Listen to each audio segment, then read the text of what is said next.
The two most common mistakes I see people make with watercolour are using paper that's not actually meant for watercolour and not understanding the importance of the thickness of their mixtures.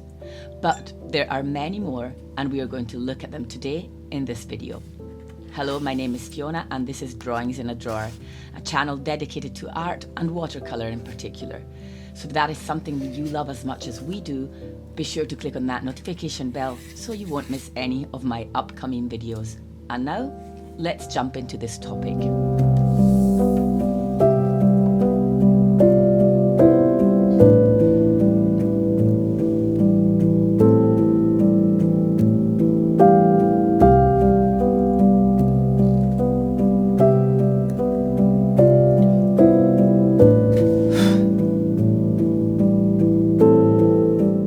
Watercolour is my true passion, and though I try to make these videos aesthetically pleasing, I also show a lot of my hesitation, as you will see, and mistakes, because I like to keep it real. Watercolour is a hard medium to work with, and I'm not going to pretend that things just magically flow into place like some time lapses will have you believe. Actually, magic can happen with watercolour sometimes, but it's not all cupcakes and rainbows, and we should not be setting ourselves unrealistic expectations, just like I did when I started out. As with everything, practice is crucial, and though there are some people who seem to have a special knack for this medium, the vast majority of us have to stick at it to see results. So the first biggest mistake is giving up too soon before you've even had time to discover your true potential. Watercolour is the oldest artistic medium. Consisting of pigment and a binding agent, it certainly was easy to discover as these elements were everywhere in nature. They still are. Even prehistoric men used a sort of ancestor of watercolour to fulfil the urge to depict what they saw and experienced on the walls of their caves. So pigment, a binding agent, usually gum arabic or honey, that is simply diluted with water, hence the name watercolour, or acquarello in Italian, where aqua actually means water. This is the only transparent medium out there. The colour travels through the water. If you're used to acrylics or oils, the thickness of your mixtures that you start off your paintings with is something that in watercolour you will only reach towards the end of your painting process. Watercolour wants layers. It's a superimposition of layers that will never conceal the ones below, almost like revealing a secret or demonstrating the life that runs through our veins or the light that shines through a petal. So the second watercolour mistake I see is treating it like you would any other medium, forgetting that you should be starting off with a consistency that reminds you of tinted water, just the lightest touch of colour. That first layer is the foundation for your whole piece.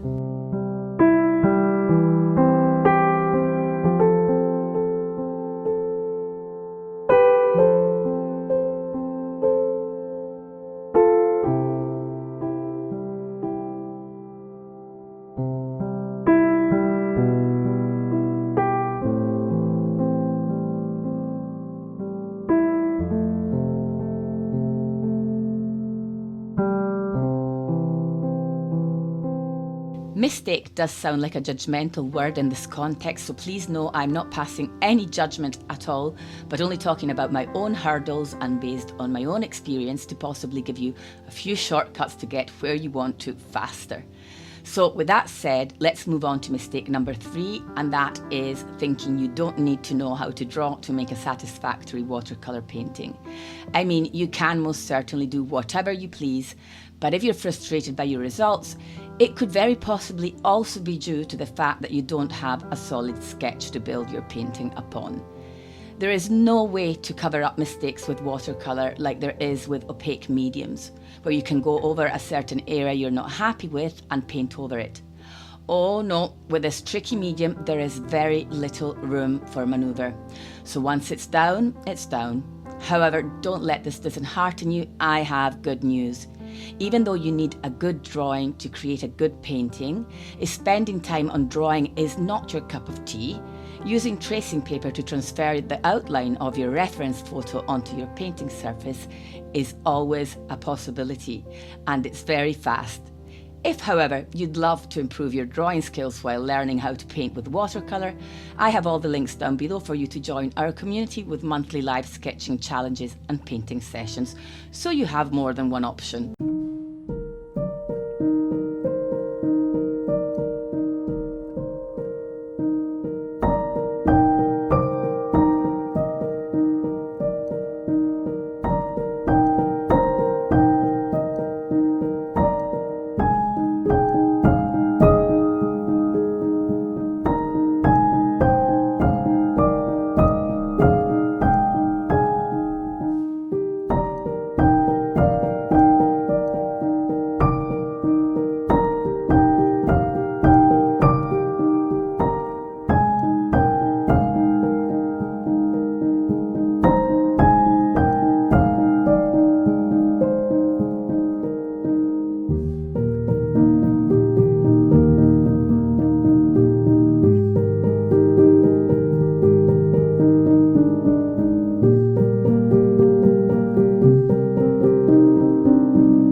Mistake number 4 is not having a swatch card for the paints in your pans or in your tubes. With watercolour, you can't guess what the colour is going to look like. Until they are diluted and put on paper, a green can look like a black, like a blue, like a purple. Usually they look much darker than what they will appear like on your painting surface. So you need to create a reference swatch card where all your paints have their names, and if you want to go into even more detail, pigment information and light fastness. You need to be able to look at your palette and have the corresponding swatch for each colour in the same row and in the same position on your swatch card, which I personally like to stick to the inside of the lid of my palette. This will make your life so much easier, and it will also help you become more familiar with your watercolours, how light they dry, how vibrant they look, whether they granulate or not, and above all, what your favourite ones are, which takes me straight into mistake number 5. And this is not really a mistake, but definitely something that can detract from the harmony of your painting. And that is using too many colours. Try limiting your palette to 5 or 6 colours. This will not only simplify your decision making, reduce by far the risk of creating muddy colours, but it will make your work look more cohesive, more balanced, and as I said, harmonious. And on top of all that, it will push you to learn how to mix your own colours. This, for example, is how I discovered that Naples yellow and cerulean blue make a beautiful sage-coloured green that I love to use in my work. So you see, having a swatch card to look at while painting is definitely kind of a win-win situation, so if you don't have one, go and get one ready now.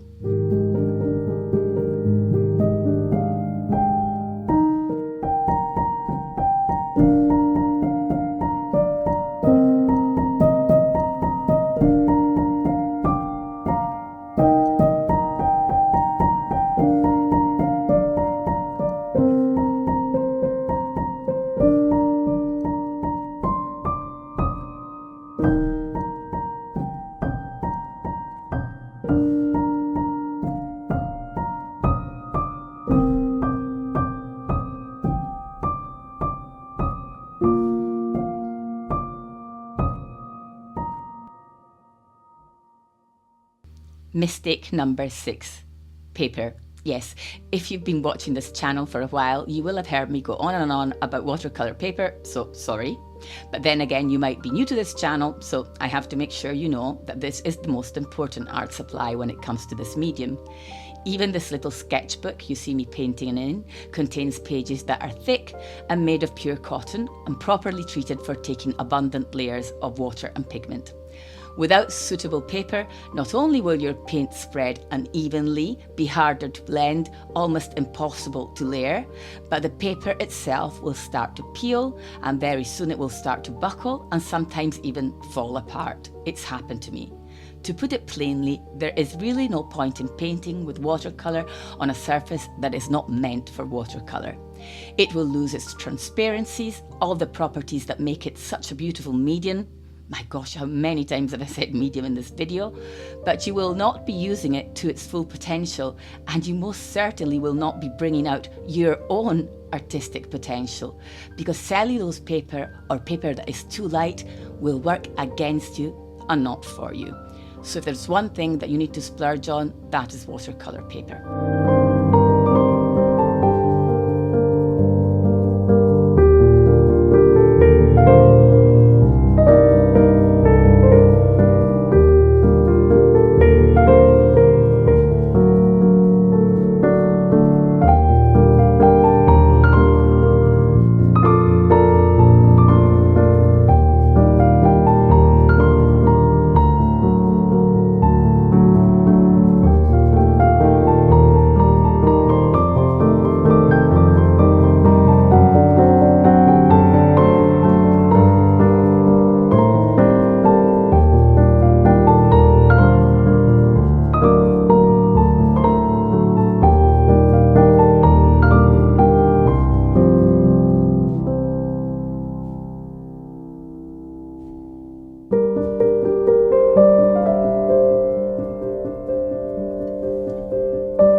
Mistake number 7 is not ever trying to attempt painting something that's outside of your comfort zone.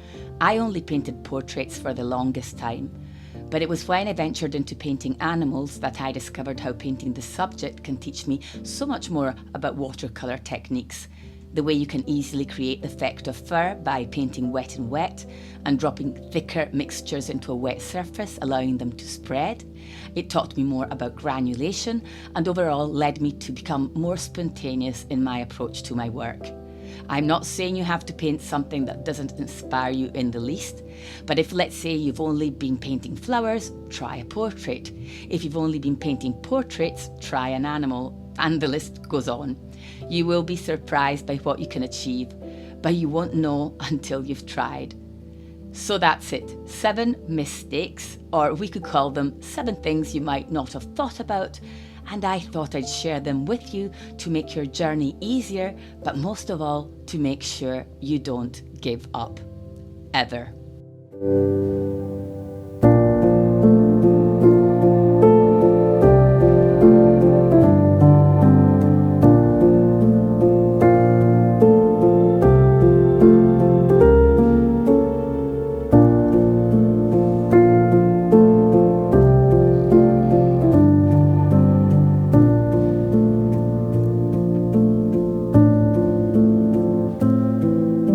This is all for me for today. If you want to further connect with me and join our amazing community, check the links in the description box. There is so much going on and so much to be gained by working alongside other watercolour lovers, you'd be amazed. I mean, I am quite literally blown away by what's coming to life over there. Thank you so much for watching. I will see you next week. Bye for now.